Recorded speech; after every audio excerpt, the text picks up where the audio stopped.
This is my 6105 8119, aka the Willard, and I love this dive watch.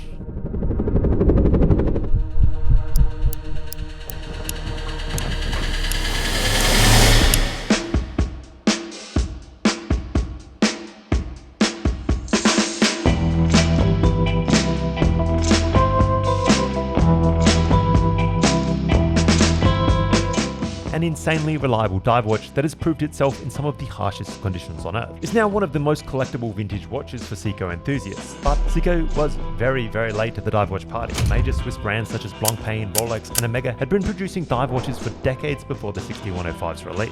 This thing is, it's kind of like an unlikely hero. In 1968, when Seiko released the 6105, it was an underdog, little known in comparison to the competition, and produced in much higher volumes at a lower price point. That's not usually a recipe for quality, but its use as a reliable tool watch in these insane conditions that really set this watch apart. The 6105 is inextricably linked to the Vietnam War, and it's best known in association with its colloquial namesake, Captain Willard, the lead character in Francis Ford Coppola's Vietnam epic Apocalypse Now. But I don't think this nickname really does the watch justice. It built its reputation through surviving incredibly tough times and situations, not through pop culture placement. It's far more than a period-appropriate timepiece used in film. First-hand accounts of the watch's utility and use throughout the Vietnam War are everywhere, and with a bit of context, it's easier to see why.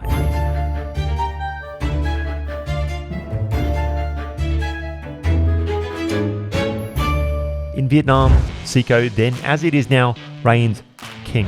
Seiko dominated the Southeast Asian markets. The 6105 watches, along with Seikos of all variety, were produced and distributed en masse throughout Southeast Asia. They were favoured for their unbeatable value for money, and they were everywhere. But notably, they were sold at PX shops, postal exchanges, a special type of military-only shop where US soldiers could pick up all kinds of goods, watches included, often at steep discount. But why go with these non-issued watches? Watches were issued throughout the Vietnam War, some that I'm a huge fan of. The Bolivar 381A, for example, is an incredible timepiece.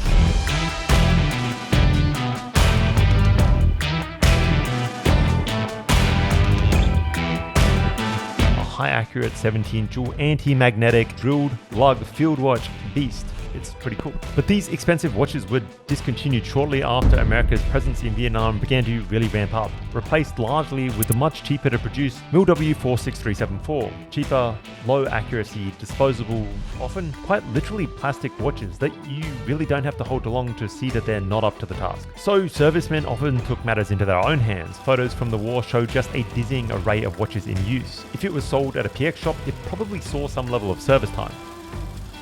By contrast to the MilW 46374, the Seiko 6105s were breathtakingly tough, easily on par with the Rolexes and Omegas of the time, but at a much cheaper price point. Seiko dive watches quickly gained a well-deserved reputation as an incredible value proposition, and you don't have to hold a Seiko Willard for long to realize why this was the choice of so many. This thing is built like a tank. Its brushed and polished 43mm stainless steel cushioned case give it some serious proportions and size. But despite that size, it wears ridiculously well. The sloping asymmetrical case hugs the wrist well. It's surprisingly ergonomic and comfortable. It also prevents any clothing or gear catching on the case and adds extra protection to the crown. The watch's face itself is a no-frills utilitarian design with large, blocky lume hour markers and loomed hands set against a black dial. The details here add some great legibility. The double marker at the 12 so that the orientation is not an issue ever. Each of the hands is easily differentiated even in the dark. And my favorite detail, the Hard X crystal cuts away along the outer edges, magnifying the minute markers below. It's a stunningly effective simple design combination that takes cues from its predecessor, the 62 Mass. Overall, it's a unique looking combination that looks great and is incredibly legible even in murky light conditions or underwater. Everything is made in-house by Seiko, case, movement, even the lubricating oils, and to an exceptional quality. The Seiko Caliber 6105B that powers this watch is a 17 jewel full rotor automatic that runs at 21600 bph and is incredibly reliable. Some of these watches hack, some don't, a feature that I think would have been useful in a military situation.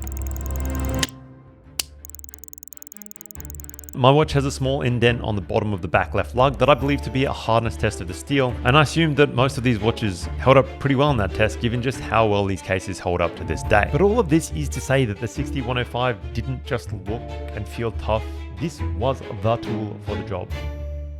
If Vietnam is a harsh and diverse environment that can destroy gear. From the swampy deltas of the Mekong to the thick jungles in the central highlands, Vietnam presents an unforgiving combination of blistering heat and humidity, as well as drawn-out monsoon seasons, is pretty relentless on gear. This environment, it breaks shit. I've traveled pretty extensively here up and down the Ho Chi Minh Trail, and I'm often pretty surprised at how different the environment is just from one valley to the next. And as it turns out, the Willard was excellent at handling these extreme and varied conditions, probably better than just about any other watch at the time. People have done some just astonishing things in some of the most extreme environments while relying on these watches. Japanese adventurer Naomi Omura wore one doing some of the most extreme solo survival missions ever, including a solo crossing all the way from Greenland to Alaska by dog sled. It took 18 months. He has climbed the tallest mountains on 6 continents, including the highest, Mount Everest, and his adventures are documented in books which are studied in Japanese grade schools. Canadian astronaut David Williams used one both in outer space and on missions to the Aquarius underwater habitat. Dave Williams, the Canadian astronaut, also on his first flight. And I'm in space doing all these complex, demanding tasks. I'd look at the watch and I'd remember my father and my mother and when they gave it to me. This thing has been pretty much everywhere. It's tried, true, and tested, an unbelievably utilitarian beast of a watch with a well-deserved legacy.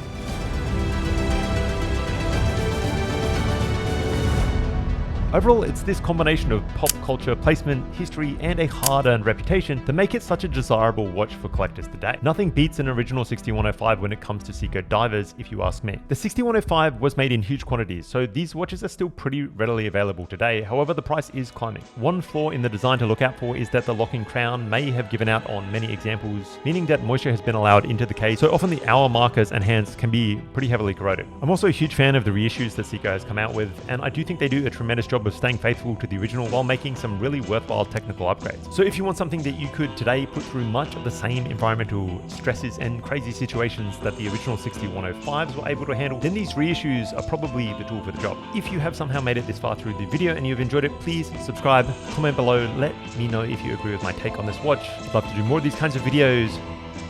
Goodbye.